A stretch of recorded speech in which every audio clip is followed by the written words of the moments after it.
Hello बच्चों, आइए देखते हैं प्रश्न। यदि एक समांतर श्रेणी का प्रथम पद 22 सर्वांतर -4 तथा n पदों का योगफल 64 हो तो n का मान ज्ञात कीजिए। हमें n का मान बताना है कि क्या होगा। तो सबसे पहले तो हम क्या करेंगे, यहाँ पे मुख्य अवधारणा लिखेंगे। मुख्य अवधारणा, तो ये क्या होगा इस प्रश्न के लिए। तो मान लेंगे यहाँ पे माना एपी का प्रथम पद ए तथा सर्वांतर डी है। हमने क्या किया, एपी का प्रथम पद ए तथा सर्वांतर डी मान लिया।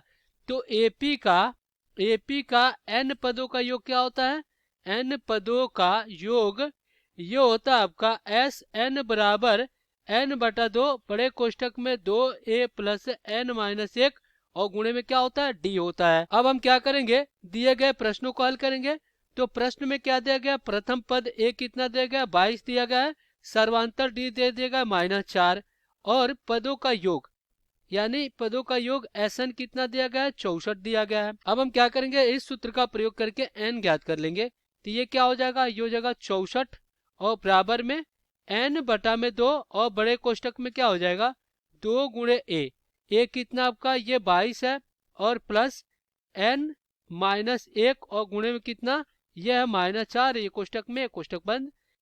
तो यहाँ पे क्या हो जाएगा 64 और बराबर में n बटा 2, कोष्टक में क्या हो जाएगा 22 दूना 44 और फिर माइनस क्या हो जाएगा, ये हो जाएगा 4n और फिर माइनस माइनस प्लस क्या हो जाएगा, ये 4 हो जाएगा। तो इधर अपना क्या हो जाएगा, यहाँ पे हो जाएगा 64 बराबर n बटा 2 और कोष्टक में देखिए 44 में 44 4 कितना हो जाएगा 48। तो ये हो जाएगा अपने पास 48 और -4n। तो इसमें से 2 अभिनिष्ट लेंगे तो क्या हो जाएगा 64 बराबर n बटा 2 गुणे 2 और कोष्टक में क्या हो जाएगा 24 और -2n। तो यहाँ से ये 2 से 2 कट गया। तो यहाँ पे क्या हो गया 64 बराबर 24n और माइनस क्या हो जाएगा 2n का वर्ग हो जाएगा। सभी को एक तरफ ले जाते हैं तो ये हो जाएगा 2n का वर्ग माइनस 24n और फिर यहाँ पे क्या हो जाएगा प्लस में 64 और बराबर में 0। अब 2 अभिनिष्ट लेकर 0 में भेजेंगे तो क्या हो जाएगा n का वर्ग माइनस 12n और प्लस कितना हो जाएगा, ये हो जाएगा 32 और बराबर में 0। अब हम क्या करेंगे, द्विघात समीकरण के रूप में हो गया, इसका गुणनखंड करेंगे।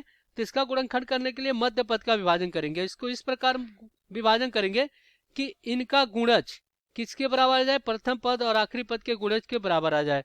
तो देखिए n का वर्ग और माइनस इसको लिख सकते हैं 8n और माइनस 4n और प्लस में क्या हो जाएगा 32 बराबर में 0। देखिए ये -12 हो जाएगा और इनका गुणज क्या हो जाएगा 32n का वर्ग आ जाएगा। अब इन दो पदों में से n उभयनिष्ठ हो जाएगा और इन दो पदों में से 4 उभयनिष्ठ हो जाएगा। तो यहाँ से जब n उभयनिष्ठ लेंगे तो n माइनस कितना हो जाएगा 8 और फिर यहाँ पे 4 उभयनिष्ठ लेंगे तो क्या हो जाएगा n माइनस 8 और बराबर में 0 हो जाएगा। तो n माइनस 4 एक कोष्ठ में और n माइनस 8 एक कोष्ठ में और बराबर में क्या हो जाएगा 0 में हो जाएगा। तो यहाँ से n माइनस 4 बराबर 0 या क्या हो जाएगा n माइनस 8 और बराबर में 0। तो यहाँ से n बराबर 4 है या n बराबर कितना आ जाएगा 8 आ जाएगा। तो इस प्रकार n के दो मान आ गए 4 और 8। तो इस प्रकार n के दो मान आ गए 4 और कितना 8। यही हो जाएगा आपका उत्तर। आशा करते हैं बच्चों ये प्रश्न आपको समझ में आया होगा। धन्यवाद।